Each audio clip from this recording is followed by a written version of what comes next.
Hello, and welcome to another edition of the Craps Strategy Project.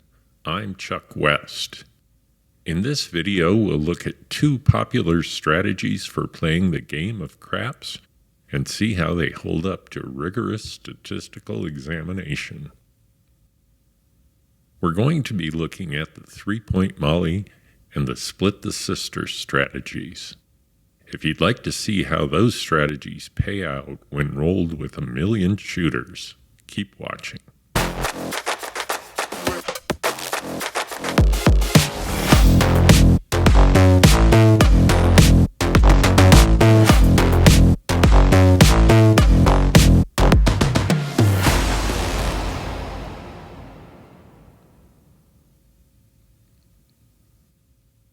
In this video, we'll be looking at the three-point molly and split the sister strategies. In each case, we'll first take a brief look at how the strategy works, and then examine the way it performs when modeled with a computer. As a brief recap of my methodology, I use custom computer programs that implement the strategies.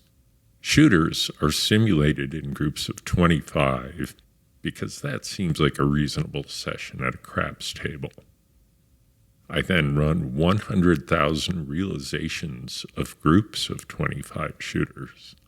I previously ran 40,000 realizations for these videos, but 100,000 seems to give more stable statistics.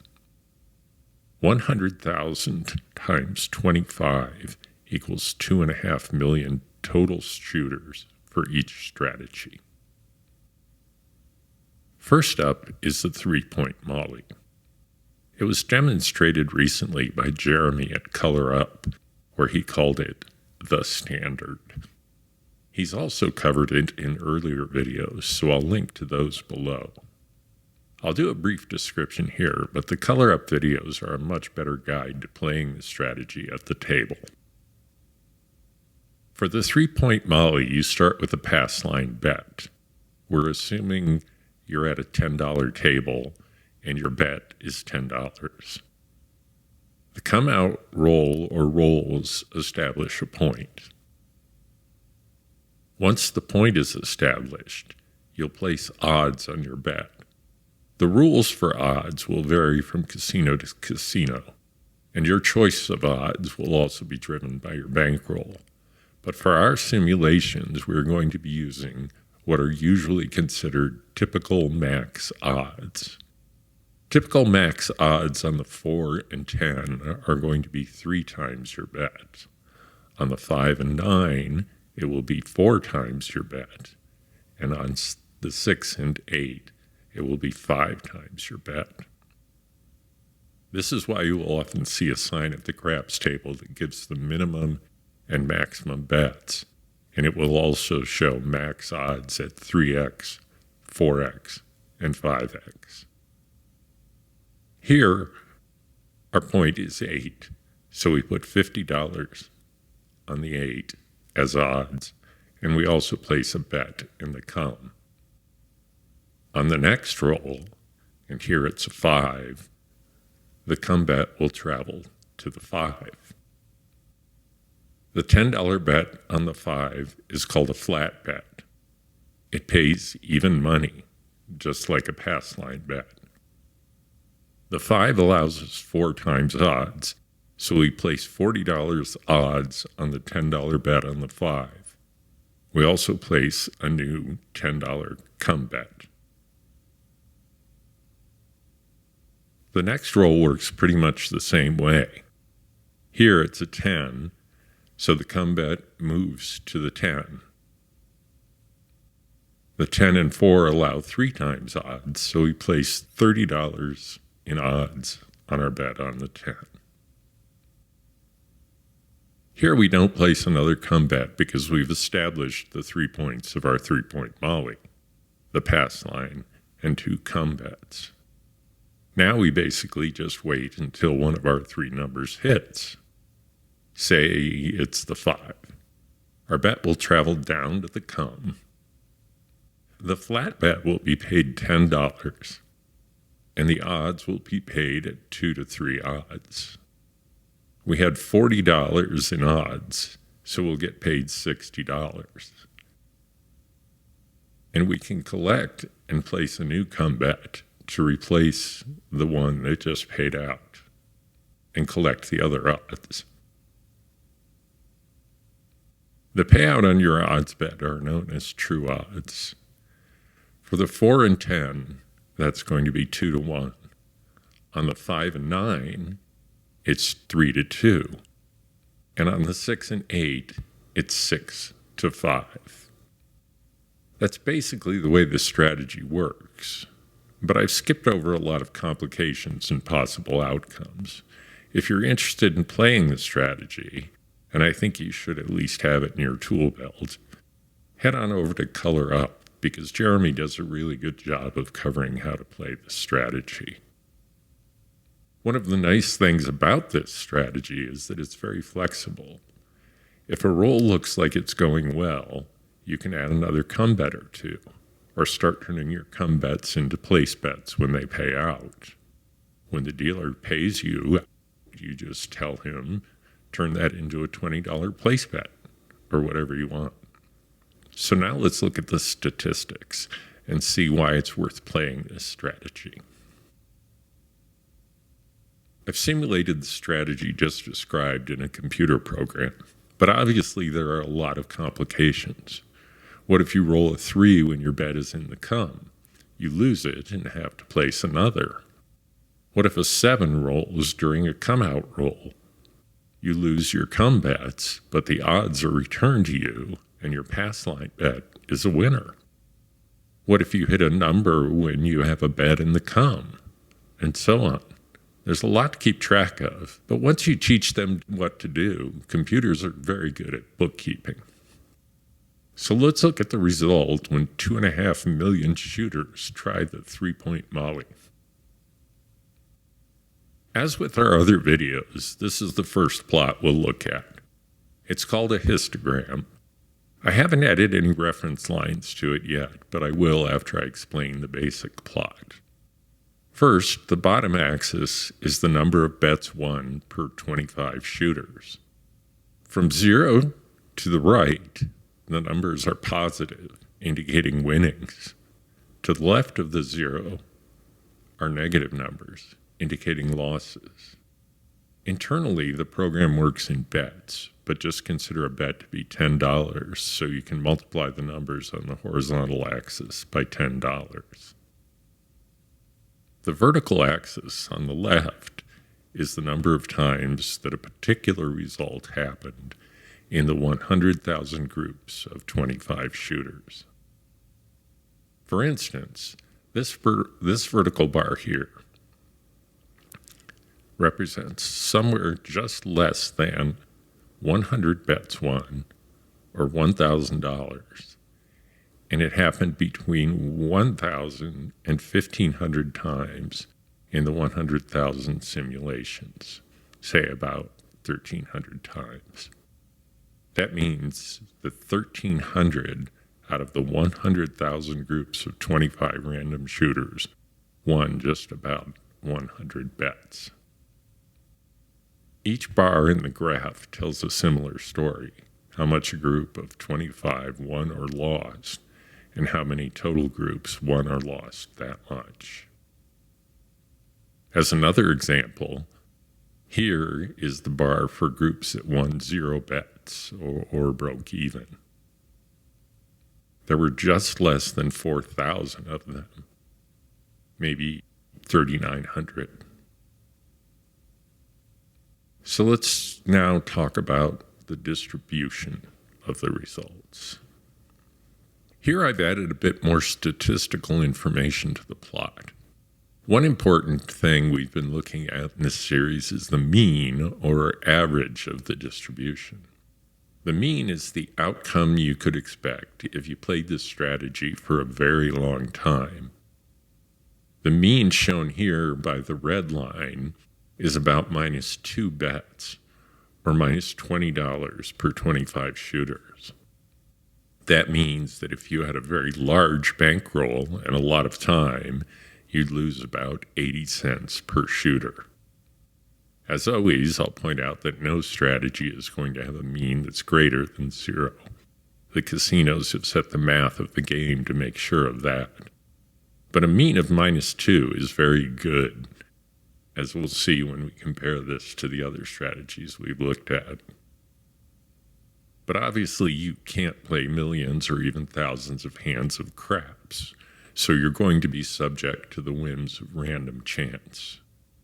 So let's talk a little bit about the standard deviation. I haven't mentioned it before in this series, but the standard deviation is an important statistic when looking at distributions like this. You can see from the plot that the standard deviation of this distribution is about 70 bets. 70 bets is considered 1 unit of standard deviation. Without going into a lot of detail, the mean plus or minus 1 unit of standard deviation, shown here by the magenta dashed lines, encompasses about 68% of the distribution. And the mean plus or minus 2 standard deviations, shown here by the yellow lines, encompasses about 95% of the distribution. 2 standard deviations is about 140 bets, or $1,400. So you can be 95% certain that a $1,400 bankroll would get you through 25 shooters. Actually, since the distribution is two-sided and one side is positive, you can be 97.5% sure of getting through 25 shooters with $1,400. I'll talk more about the standard deviation, skew, and this kind of distribution in another video. But for now, let's look at the 3-point Molly data in another way.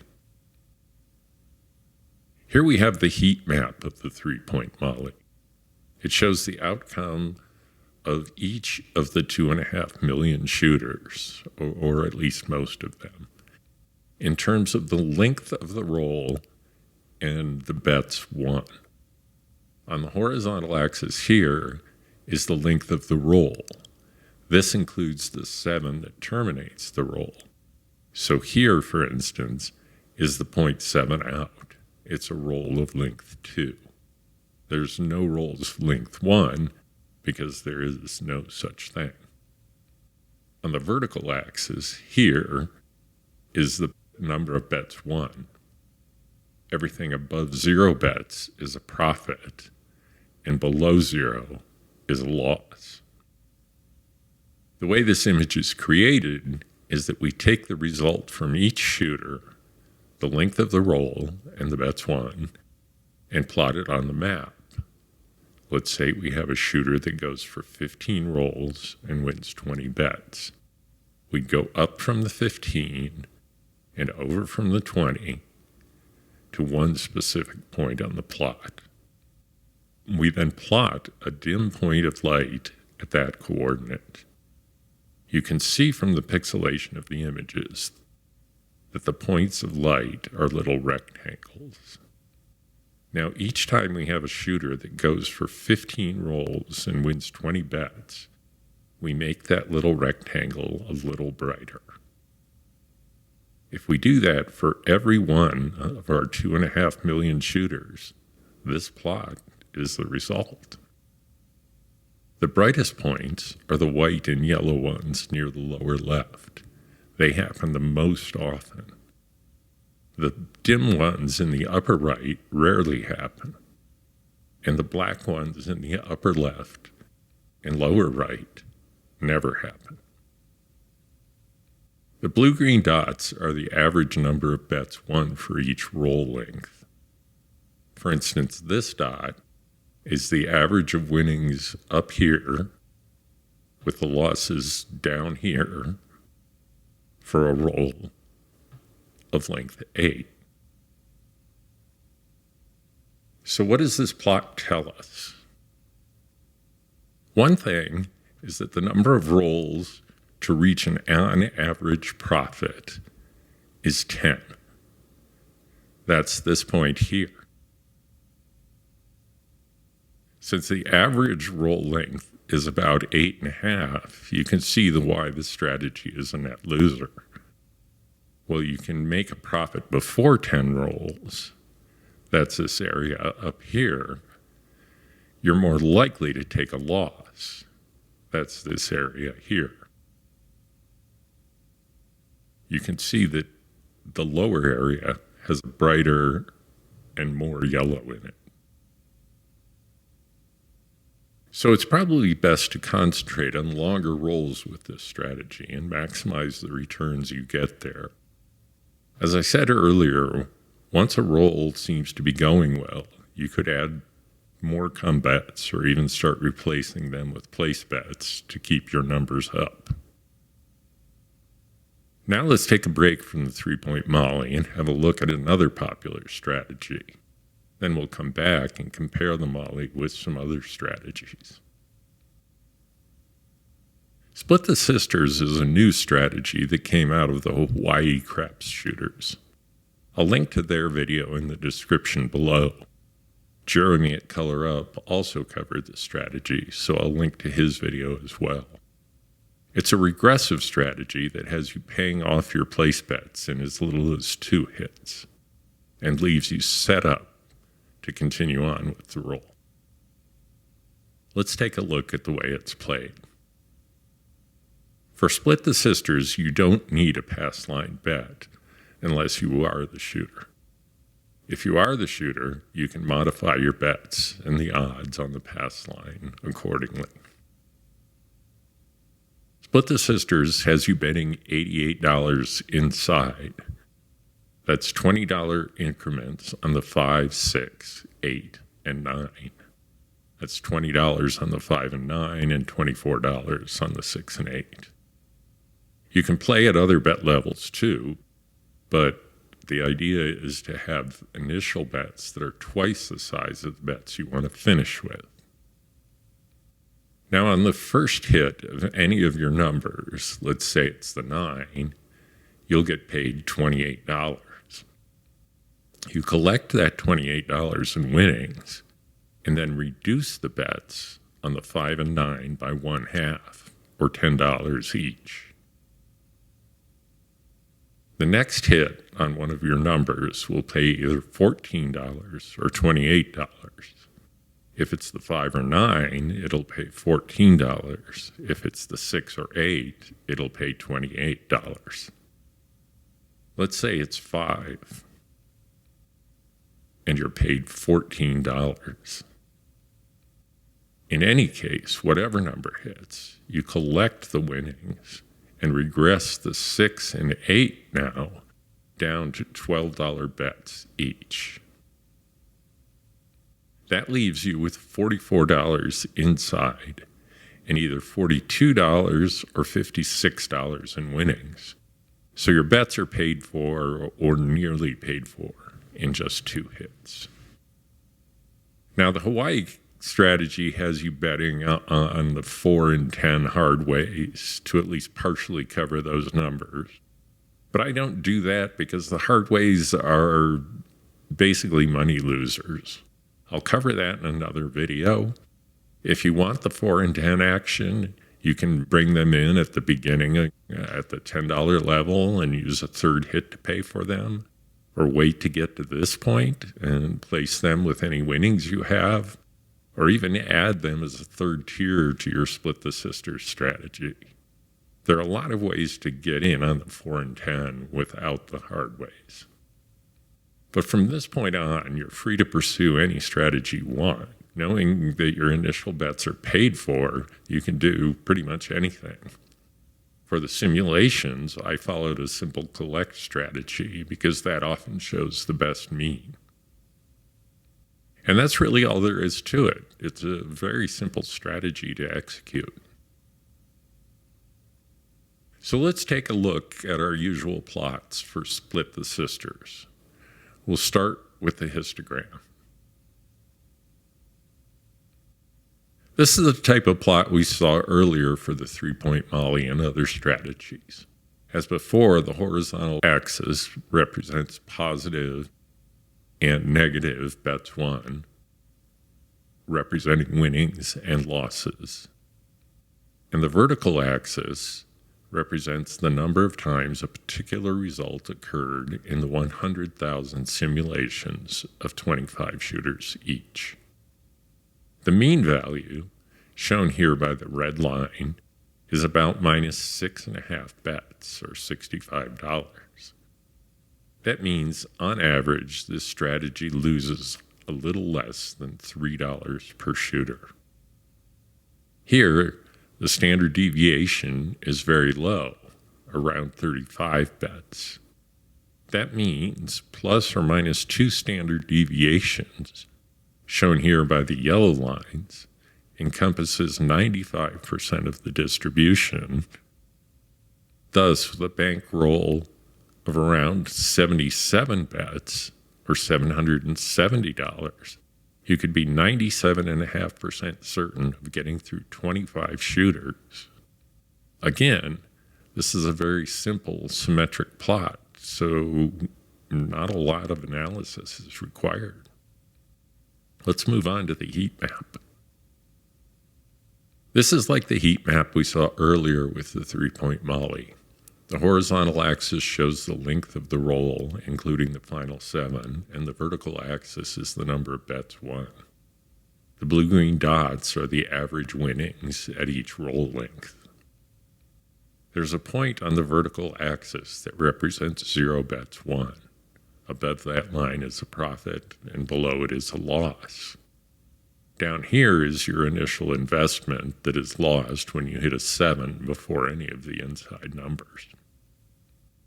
You can see that it becomes less and less likely to happen as the roll length increases. That's because you're likely to hit one of your numbers eventually. Here is where you have hit one number and regressed once. Again, it starts out likely that you'll 7 out early, but if you don't, you become increasingly likely to make that second hit. And here is where you've made that second hit and gotten to break even or a little above. Everything above there is later hits and profits from a longer roll. The issue with this plot, however, is that it also includes come-out rolls where you can't get paid, and conversely, your bets are not at risk. So let's look at the plot with the come-out rolls removed. Not a lot changes when we do this, but you can see that the plot gets steeper. We still have the same profit-loss line, and the overall structure I described before is the same.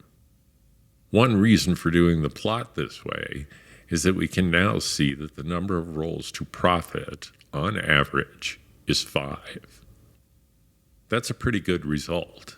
And while the average roll length before 7ing out is 8.5, the average at-risk roll length is about 6.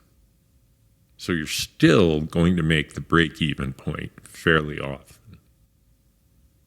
So if the average rolls to profit is 5 and the average roll length is 6, you might ask, why doesn't the strategy have a positive or 0 mean? Shouldn't we be making a profit or on average on that 6th roll? The answer is pretty simple. The average roll length may be 6, but the median roll length is only 4.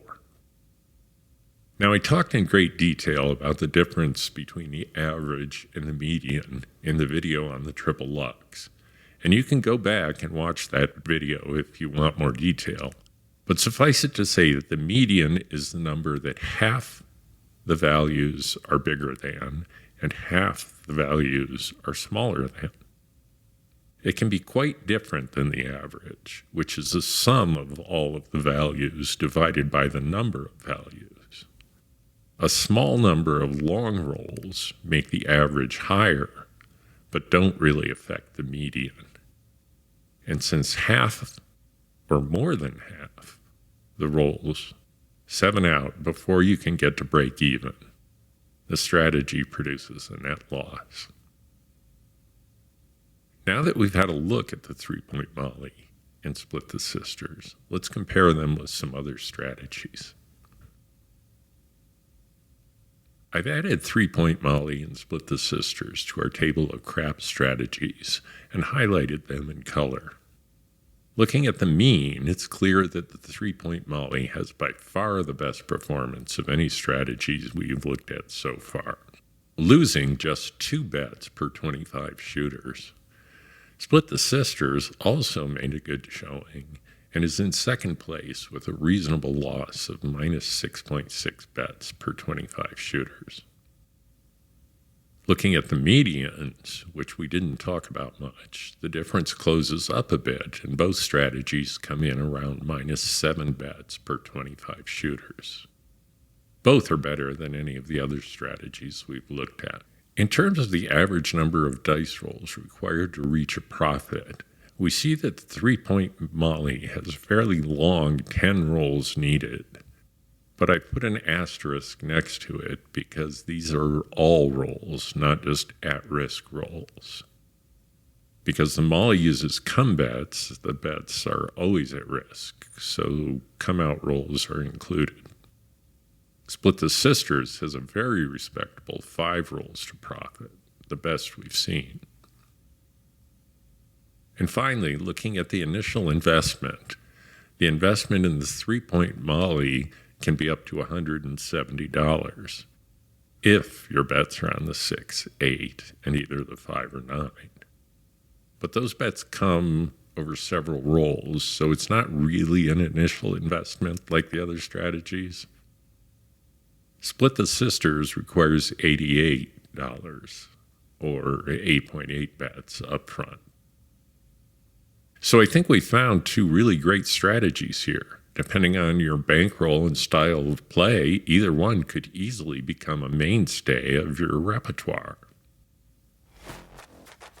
That wraps it up for this edition of the Craps Strategy Project. I hope you've learned something useful. I know I did. In the next video, I may do something a little different and look at some other aspects of craps strategy. We'll see. Let me know in the comments what strategies you're working with, and I'll try to include them in a later video. As always, thanks for watching, and until next time, may the dice roll in your favor.